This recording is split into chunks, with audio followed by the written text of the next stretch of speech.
Ano po ang kahalagahan ng kapanganakan ng Panginoong Hesus sa buhay mo? At ano po ang pinapakita ng kapanganakan ng ating Panginoong Hesus sa buong mundo? Ano po ang dapat nating malaman at dapat nating tandaan patungkol po dito?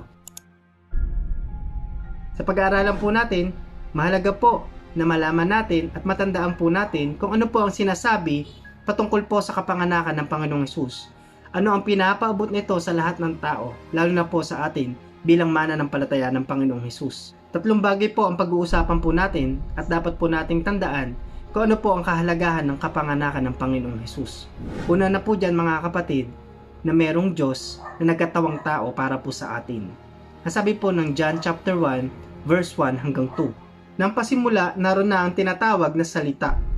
Ang salita ay kasama ng Diyos at ang salita ay Diyos. Sa simula pa ay kasama na siya ng Diyos. Ang sinasabi pong salita doon ay ang Panginoong Hesus. Nang simula pa po, nandun na po ang salita. At sinasabi sa John chapter 1 verse 1 hanggang 2 na ang salita po na tinutukoy doon, ang Panginoong Hesus, siya po ay Diyos. At ang Diyos po ay nagkatawang tao. Yan po ang sabi ng John chapter 1 verse 14. Nagkatawang tao ang salita at namuhay na kasama natin. Nakita namin ang kadakilaan niya bilang kaisa-isang anak ng Ama. Puspos siya ng biyaya at pawang katotohanan ang mga sinasabi niya. Kaya po mga kapatid, pagpapatunay po na mayroong Diyos na nagkatawang tao. Sa John chapter 1 verse 1 hanggang 2 hanggang 14 po, binabanggit po doon na yung salita na yon na si Jesus po ang tinutukoy. At yung Diyos po na yon mga kapatid ay nagkatawang tao. Mas sinabi pa po yan mga kapatid sa English version. Basahin po natin ang John chapter 1 verse 1 hanggang 2 sa English version po. In the beginning was the Word, and the Word was with God, and the Word was God. He was with God in the beginning. At ang sabi naman po ng English version ng John chapter 1 verse 14, mas pinaliwanag po dito at mas makikita po yung linaw ng pagkaka-explain po dito. Sabi po dito, the Word became flesh and made His dwelling among us. We have seen His glory, the glory of the one and only Son, who came from the Father, full of grace and truth. Kaya po mga kapatid, unang dapat po nating matandaan kung ano po ang sinasabi ng kapanganakan ng Panginoong Hesus na mayroong Diyos po na nagkatawang tao. Kaya po mga kapatid, sa binasa po natin, pinapatunayan po nito na si Jesus din po ay Diyos na nagkatawang tao, sapagkat sa John po, sinabi po doon sa verse 1 hanggang 2 na yung Word po ay Diyos. At yung Word po ay nasa beginning na, nasa paglikha na po. At yung Word po na tinatawag na God din po ay nagkatawang tao. Kaya po mga kapatid, yun po yung una na sinasabi ng kapanganakan ng Panginoong Hesus. Meron pong Diyos na nagkatawang tao at meron pong dahilan yun. Yung plano ng pagkatubos po sa kinapal. Sapagkat tayo po ay mapapahamak at kailangan po mga kapatid ng tagapagligtas. Yun po yung unang dapat natin malaman mga kapatid at dapat po nating tandaan at pwede nating i-share sa ating mga kausap kung ano po ang sinasabi ng kapanganakan ng Panginoong Hesus. Kasi meron pong plan of redemption. Tayo po ay nagkasala. Kaya yung planong pagtubos po mga kapatid, si Jesus po ay nagkatawang tao at kailangan po mga kapatid na merong Savior. At si Jesus Christ po yun. Si Jesus po ay nagkatawang tao para po tayo ay maligtas. Pangalawa po, nakahalagahan ng kapanganakan ng Panginoong Hesus na pinapakita po sa atin na meron pong Diyos. Na totoo po ang Diyos. Hindi po natin nakikita ang Panginoon. Pero sa pamamagitan ni Jesus, ipinapakilala po niya na merong Diyos. Ang sabi po ng John chapter 1, verse 18, wala pang nakakakita sa Diyos Ama kahit kailan. Ngunit ipinakikilala siya sa atin ng kanyang bugtong na anak, na Diyos din nga at kapiling ng Ama. Kaya po mga kapatid, sa pamamagitan ni Jesus, pinapakilala po niya na merong Diyos at pinapatunayan po niya na merong Diyos. Kaya po sa pamamagitan ng Panginoong Jesus, pinapakilala po niya na merong totoong Diyos. Because Jesus is the image of the invisible God. Siya po mga kapatid, yung imahe na hindi nakikitang Diyos. Ang sabi po ng John chapter 14 verse 8 hanggang 9, sinabi ni Felipe sa kanya, Panginoon, ipakita niyo po sa amin ang Ama at sapat na iyon sa amin. Sumagot si Jesus, Felipe, ang tagal na nating magkasama, hindi mo pa rin ba ako kilala? Ang nakakakita sa akin ay nakakakita na rin sa Ama.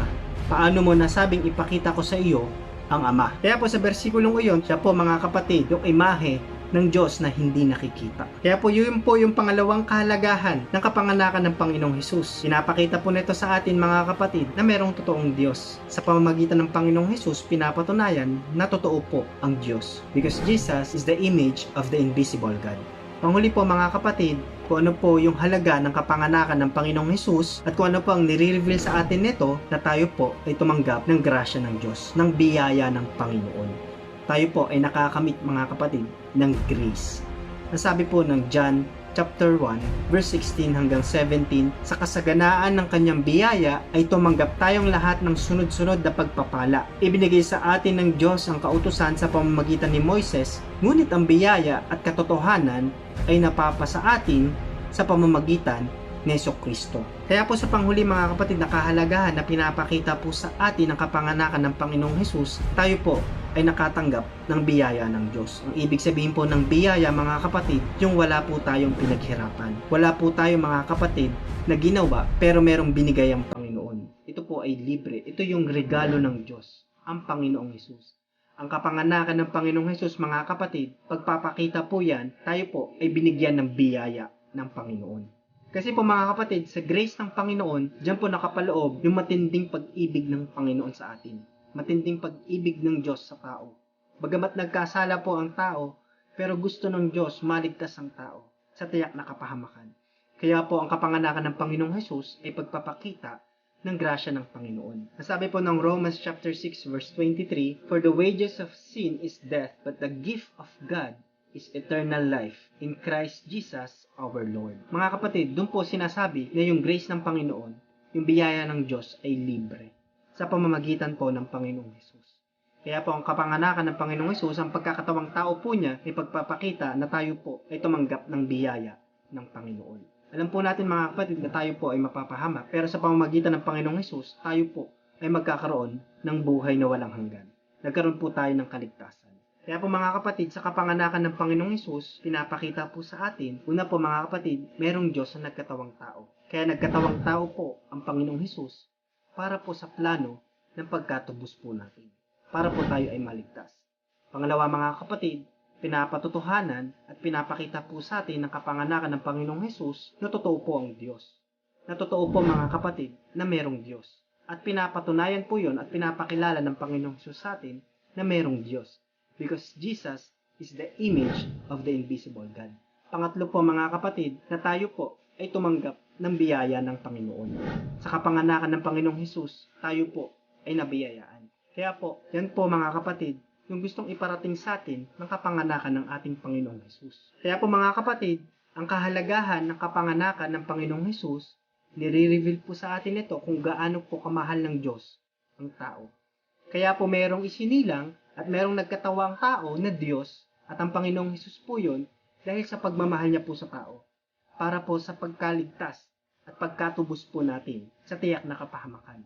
Sa ating pinag-aaralan, magsilbi po itong kaalaman at lalim ng ating pananampalataya. Tayo po ay patuloy na lumakad sa kalooban ng Diyos. Keep po natin sa ating puso mga kapatid ang ating mga napag-aralan. Salamat po sa inyo kung kayo po ay nakarating sa huling part ng video ito. Thank you po sa oras ninyo. Hanggang sa susunod po na pag-aaralan po natin. God bless po.